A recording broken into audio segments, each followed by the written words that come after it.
When the COVID-19 pandemic hit the U.S. last spring, Congress was quick to enact several measures to support and buttress individuals and businesses who were adversely affected by the shutdowns and lockdowns, designed to tide things over until normalcy returned.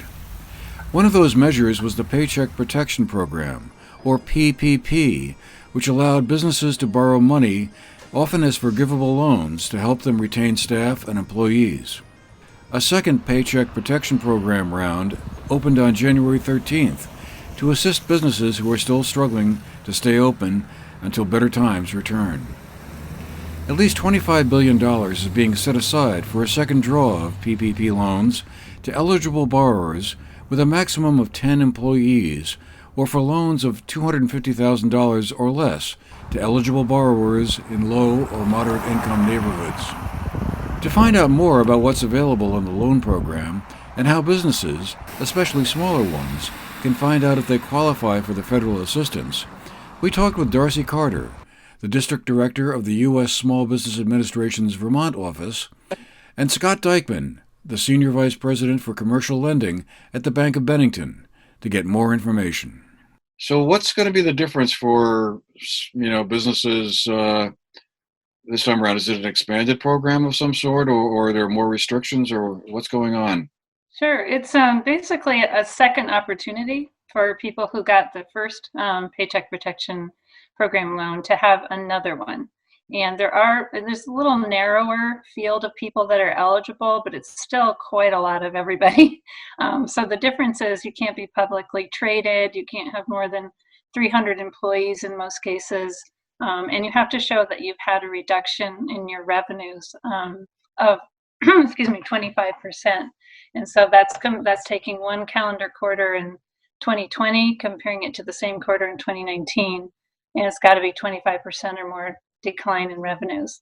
You can pick any quarter, which is good because some of the state grants came in towards the end of the year, so they can pick a quarter earlier.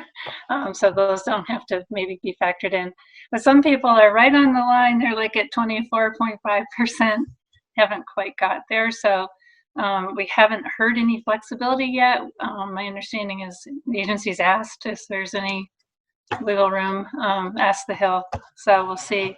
But that's pretty much the only change in terms of the program. It's a $2 million maximum instead of $10 million. But for Vermont, we didn't really have many of those larger loans anyway. And I think the big thing to remember is a lot of people didn't get the first loan. It really was under 8% of the businesses. And when I say small businesses, that includes self-employed. So there's like 77,000 total, small businesses, but maybe only 19,000 or so employer firms that are in that group.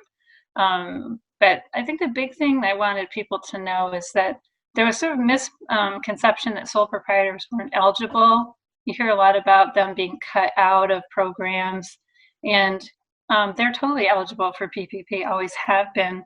And in the first week that this started, January 11, all the loans that came in were like a lot of them were under $5,000.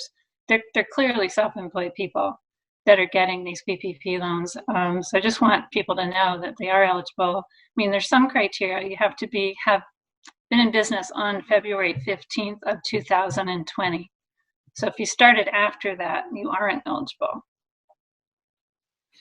So I guess the main goal or purpose of it is to kind of help businesses that are struggling through the pandemic just to stay afloat and as the title implies, keep their staff, their workers employed and able to make payroll every week. Right. So it's trying to keep people on payroll, and the loan amounts are determined by your payroll. So it's taking your average monthly payroll and you multiply that by 2.5, unless you're a restaurant or a accommodation like hotels. And under the second draw, they would get 3.5 times monthly average payroll. So that's how the loan amount is created.